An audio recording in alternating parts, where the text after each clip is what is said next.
All right, welcome back to the 2010's UD Track and Field Team of the Decade. I'm Kevin McGurk here with my co-host and partner on this project, former UD head coach and alumni Matt Barber, and also 400-meter selection to the All-Decade team, Matt Barber. Good to see you again, Kevin. Good to see you again. So, had a lot of fun talking with the sprinters last week. What was your favorite part about our talks? Well, seeing the dominance of two specific athletes, Katie and Prince, the focus kind of the episode. But also, again, probably my favorite part of the project is just putting in perspective the strength of our best and what all of us were able to do at our best. It's just kind of cool for a school that isn't as focused on sports as other schools have been, how dang good we still are anyway. So it's just fun to see, but especially the dominance of those two. I also need to make a correction for something I said last week. I misspoke. I said Katie McIntyre was the only one to actually sweep an event type with the sprints. There is actually a second athlete who did sweep an event type, and we're actually going to be getting to that today. So we're going to reveal who it is right now. So for our men's 800-meter all-decade selection is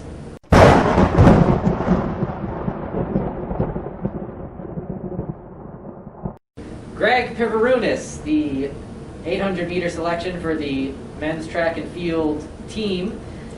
All-time best, 1:56.87, the UD record holder in the 800 meters. In 4 races all-time, he broke 2 minutes, 3 out of 4 800-meter races. And that one time that he didn't, he actually won an individual race. He actually had an individual event win at McMurray in 2010, as you can see there on your screen. And also he has the top 2 and 3 of the 5 best times ever in the 800 meters. So, see those numbers, what jumps out at you? His peak was so fast.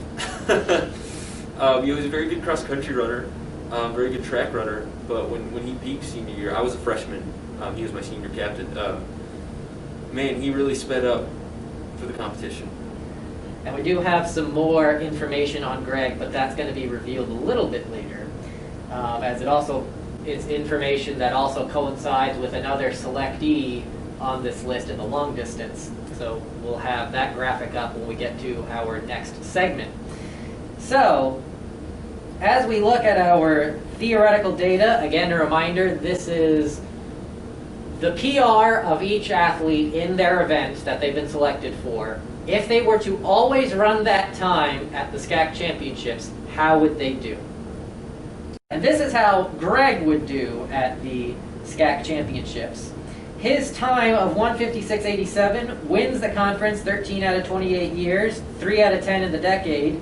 He medals 24 out of 28 times, 13, 11, and 0, gold, silver, bronze.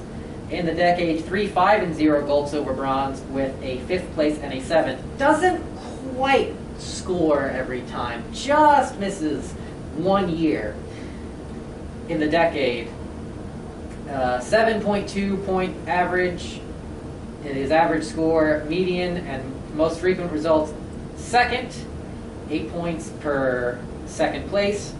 And so just a very good, not the best on the list. We have a list we'll show you later on in the show of how everyone's best scores stack against each other. But what do you see here as we look at all of his hypothetical numbers? Oh, just impressive. I think some of the athletes on those earlier teams, 10 and 11, they just weren't a part of the conference, and that's fine. Obviously, you're still driven to compete and do well, but I think it's really cool to put in perspective the type of success he could have had. And so,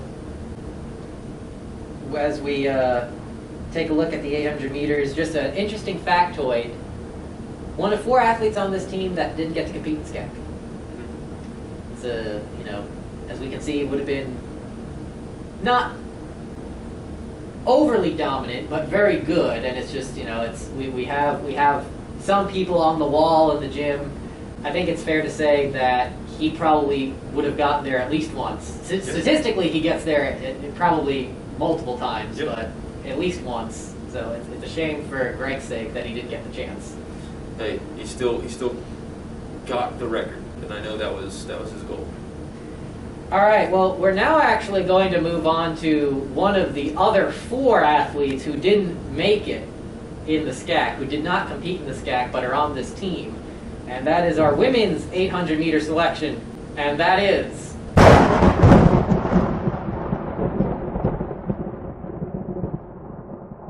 Megan Darris, the all-decade 800 selection for the 800 meters. Best time of 2:22.22, the record holder in the 800 and also the top 3 times in the 800 all time. And again, similar to Greg, never got a chance to compete in SCAC. I don't know. I mean, there's nothing you can do, but it's just unfortunate. As we take a look at our 800 selectees, what do you remember the best about Greg and Megan? So they were only on the team my freshman year, so Greg was the senior captain, and then Megan was a freshman with me the same year at UD. Megan, if you see this, I apologize. I didn't know you as well. I know you the same about me. As a freshman, I was so focused on sprinting. I knew Greg because he was on the 4x4, and so we shared that together, and so I kind of knew what was going on. In retrospect, looking back, I've kind of figured out how successful Megan was as a freshman. And only when we started looking at this project did I realize, man, I wish Megan had run more years with me and gotten to conference her junior and senior year. Because, granted, what is it, 16 out of 28 years, now you're going to reveal that in a second, whatever, she would have medaled. Just thinking back to that team, I just know how good of a leader Greg was, very driven, very personable. And I wish I had gotten to go to conference with Megan, for those last couple of years at least. All right, well, speaking of the hypothetical numbers, Megan's PR 2:22.22, this is also really funny because it's just 2 across the board. 2s. 4 out of 28 years, that time wins the SCAC. Unfortunately, no time in the decade does that time win. All time, 16 out of 28, 4, 6, and 6, gold, silver, bronze. 0, 2, and 4, gold, silver, bronze in the decade. 6 out of 10 medals, and additional finishes of 4th, 5th, 7th, and 7th. Her average points 4.8, with her median and most frequent results being 4th. And so, as you mentioned, just strong time. Not overly dominant, but strong. I mean, the strongest by a wide margin of women 800 runners in our history. Because the next fastest runner, Danielle Pajak, what's up? 2:28. 6 seconds behind Megan, and that's the number 2 of the decade. So the strongest for UD by a lot. But yeah, conference standing, most years she medals, but it's probably not likely that she gets a gold. All right, so that is the 800 meters pick for the men's and women's teams. And just before we move on to the 1500, just interesting, I think this is interesting. Yeah. So you know how for all the events they have the event and then a description of the event, like the 100-meter dash, the 400-meter hurdles, 3,000-meter steeplechase. I've looked this up. The 800 doesn't have an official description. It's just the 800 meters. It did at one point. I think it was the 800-meter run, and then people fought back and said, look, I sprint that. But they didn't want to call it a dash either because you can't full sprint it. You dive 300 meters into a 400. So, yeah, I guess they just got rid of it. I just think it's interesting track and field stuff. Yeah. All right, so now on to the other half of the middle distance selection, the men's and women's 1,500 meters. First up, the men's 1,500 meters selection for the all-decade team is...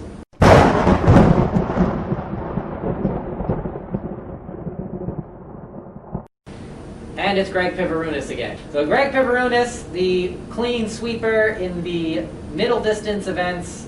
Katie McIntyre, Greg Pivarunas, the only two, and I'll double check, but I'm sure this time, I'm sure this time that is actually the only clean sweepers in individual events. We have a couple people who make both relays, but individual, those are the clean sweepers.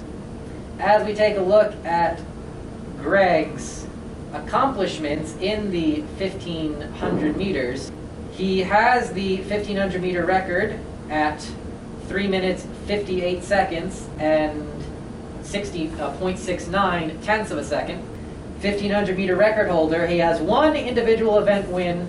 He's one of only two athletes all time in UD history to break the 4-minute mark. Way back in the day, Mark Landrino was the other. He actually did it several times. And as I mentioned, he has two at the top. He has the best, and then he has the fifth best 1500 meter time all time, Greg Pivarunas. And this is actually the better of his two events between the 800 and the 15. Yeah. So, is that something, before we took this deep dive into all these numbers, is that something that you actually remember about him, that he was better in the 15 than the 8? No, I knew his best was the mid-distance of these two events, because he was an incredibly strong cross-country runner. Obviously, I remember him on the 4x4, but the in-between, I remember being his strongest. I didn't remember one over the other. All right, so here's a look at his hypothetical data. 3:58.69 is good for winning conference 22 out of 28 years, 7 of 10 in the decade. He medals 26 out of 28, 22, 2 and 2, gold, silver, bronze, 7, 1 and 0 in the decade, and 5th and 6th place finish, and 8.1 points average, and the most frequent and the median results both first place. So again, does any of that actually surprise you? No. Because he ran an incredible race when he went at the PR, his full senior season, but especially the race at Trinity. And when we talk to Greg in a few minutes, we're gonna ask him this. But again, he never got a chance to compete in SCAC. Like how much, looking back, do you wish he could have? Oh, I mean, I just wish he could have. At least for me, I know I didn't take a huge jump forward as a runner until I was part of a conference. Just for me, in high school, it was always, okay, show up for district, then you get to advance to regional, then you get to advance maybe to state, if you're lucky. And there's something about that goal orientation that really helped drive me. He was very internally driven. He did all of this without it, so maybe he didn't need it. But I would have loved to see it. Just it's fun to get the gold medal and get your name on the wall. All right, so that is the men's half of the team. Now the women's 1500 meter, our all-decade selection is